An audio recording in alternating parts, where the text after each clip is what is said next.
एक मामला तो पिछले महीने का है जिसमें आपस में वैवाहिक झगड़े से संबंधित मामला है, जिसमें उसने जो परिवार दिया है उसने अपने पति के खिलाफ अलग अलग आरोप लगाए हैं, जिसमें ये बताया गया है कि जो उत्तरवादी पक्ष है अक्यूज पार्टी वो हमारे यहाँ पर सब इंस्पेक्टर के तौर पे कार्यरत है। उस मामले में एफआईआर दर्ज कर ली गई है और मामले की जांच जारी है। साथ ही जो दूसरा मामला है वो भी अभी रिसेंटली हमें कंप्लेंट प्राप्त हुई थी, जिसके आधार पे एफआईआर रजिस्टर कर ली गई है।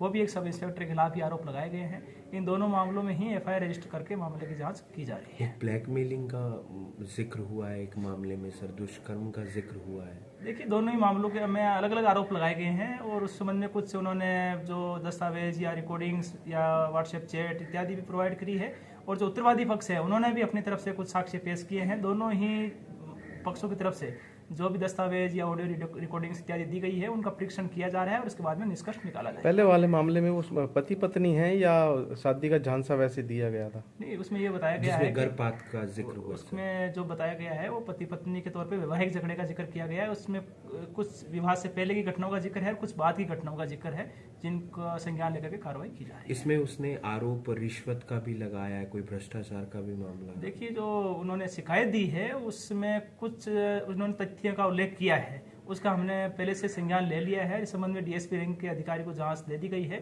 ताकि जो घटना उन्होंने मई के आसपास की बताई है तो उस समय कौन सा मामला ऐसा लंबित था या कंप्लेनेंट हमें कोई और जानकारी उसके संबंध में प्रोवाइड कर सके तो उनसे भी हम संपर्क करेंगे और इसमें मामले में और तथ्य जुटा करके उचित जो भी निष्कर्ष इसमें निकलेगा उसके आधार पर कार्रवाई। और जो दूसरा मामला है वो क्या है सर, जिसमें ये दुष्कर्म और ब्लैकमेलिंग अश्लील वीडियो का जिक्र किया गया है? देखिए, उसमें कंप्लेनेंट ने आरोप लगाया है कि ये पिछले 3-4 साल से लगातार जो आरोपी पक्ष है उसने उसके साथ में अलग अलग वाहनों से या ब्लैकमेलिंग करके उसके साथ में दुष्कर्म किया है। तो उस मामले का हमने पहले से ही एफआईआर रजिस्टर कर ली है। इसके बाद में जो भी माननीय न्यायिक मजिस्ट्रेट के सामने उनके बयान रिकॉर्ड करवाने, मेडिकल की कार्रवाई या बाकी जितने भी इन्वेस्टिगेशन के जो स्टेप्स होते हैं वो हम उसमें लेंगे, और यदि आरोप सत्य साबित होते हैं तो फिर कानूनी कार्रवाई भी आरोपी के खिलाफ की जाएगी। फिलहाल अभी कोई सस्पेंड वगैरह एक्शन तो नहीं लिया आपने? देखिए, जैसे अगर मान लो जो आपराधिक मामला है उसमें यदि ये सामने आता है कि इसकी इन्वॉल्वमेंट है